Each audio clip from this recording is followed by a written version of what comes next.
What is going on, everybody? Welcome back to the channel. After Sound here, bringing you Splinterlands content every single day. We also stream right here on this channel as well as on Twitch, so make sure you come by and say hello.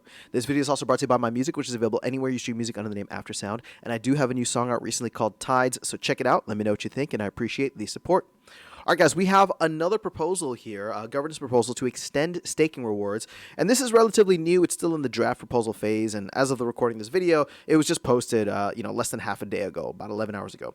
So I'm going to read through this top portion here, go through the chart, and then talk about the proposal, and hopefully give my thoughts at the end, but you know how it goes. I always like to chime in wherever it makes sense. So about the proposal, the purpose of this proposal is to explore whether or not the SPS DAO would like to extend the rewards for the SPS staking before they run out. This proposal was drafted based on the results of a recent poll that most strongly supported extending staking rewards with tokens from the unused LP incentives and from some additional feedback by SPS stakeholders in the Shardholders room on Discord. The chart below is for illustrative purposes to show that the current proposal would extend staking rewards through 2026, as well as what it would take to extend them through 2027 without completely reworking the distribution method. So feedback overwhelmingly preferred extending rewards until the end of 2026, so that is why the proposal is drafted to do so. Please note that there are currently 13 million SPS in unclaimed staking rewards sitting in the staking rewards bucket, which means that the bucket is actually smaller than displayed on the Block Explorer, since some of those tokens have already been allocated, even though they have not been claimed. So check this out. With where we are at right now, if there is no change, this only goes until the middle of 2026. So for less than a year at this point, it's going to run out by the end of June 2026. In fact, I mean, you'll have a little bit of spillover into July of 2026, but like barely anything there, right? If we were to add 25 million SPS, which is what I believe is the leftovers from the LP incentives, right? So this bucket plus 25 million, that gets us to the end of December, actually maybe even into January of 2027. So a little bit, almost like a year and a half.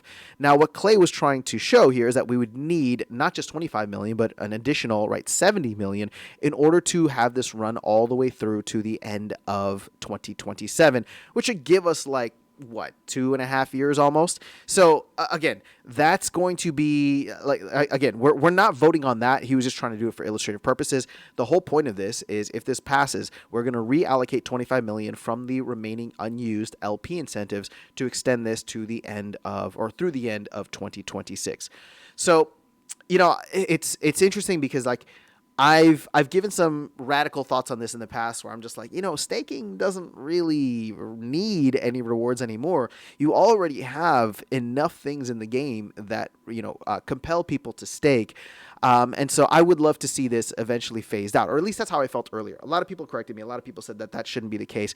And sure, okay, fine. Earning SPS through that is fine. What I worry about, and I've talked about this at length in the past with, for example, the rank rewards. What I worry about is that we're going to have to be constantly feeding this bucket. And so what I would love to do is implement a kind of forever structure with this, where whatever the number is, now maybe I'll do a separate video talking about this, but I did do a video for ranked rewards where it's set aside a large portion and then remove 1% of that, give 1% of that every month, so that we're not constantly having to feed into this. And it's not some where are we going to get the funds from in the future? If anything, it becomes hey, 100 million goes towards staking rewards. And I know that sounds like a lot, right? But 100 million goes towards staking rewards. You peel off 1% of that relative to the remaining amount every month, and it just keeps going down from there. But it lasts in perpetuity. So I would love to see something like that implemented in the long run. I don't know that we're there yet. I mean, clearly we're not there yet because it seems as though people just want to reallocate from one side to the other. I look at this and say, okay, well, 25 million, again, in the grand scheme of things for a 3 billion token, obviously not fully 3 billion anymore because we burned some, but 3 billion tokens, 25 million is just a very small drop in the bucket. But I hope that we can start to have the conversation now that people are looking at this and saying okay, instead of finding ways to fund this every year, whether it's through mini set proposal, whether it's through promo cards or whatever the case is, and kind of worrying about where it's going to come from, let's allocate appropriate funds in the DAO, because the DAO is sitting on a good amount of SPS that is not allocated towards anything, and just say that is set aside for staking rewards in perpetuity, right? For forever, or that is set aside for rank rewards in perpetuity for whatever, for forever. So that's my thought on this. I mean, I will be voting for it just because I know if I vote against it, that's going against the grain. And I can agree with the sentiment at this point that it's just like, okay, we don't want, most people just don't want to get rid of their stake rewards. I mean, look, I have a decent amount of SPS stake. I like getting my SPS stake rewards. I think the vouchers, they provide a little bit of a benefit there too. I wish, and this is just a little bit of an aside here, and I'll close with this. My thought process is if you were to take vouchers away from validators as a reward and put them all under SPS and then take this 25 million SPS and give it towards validators, I wonder how people would feel about that. But it would give staking SPS a very specific and exclusive reward that you can't get anywhere else. So it would entice people to stake their SPS. But that is all I have for you guys in this video. Let me know your thoughts in the comments below. Otherwise, I'll catch you all in the next one and see you around the game. Take care.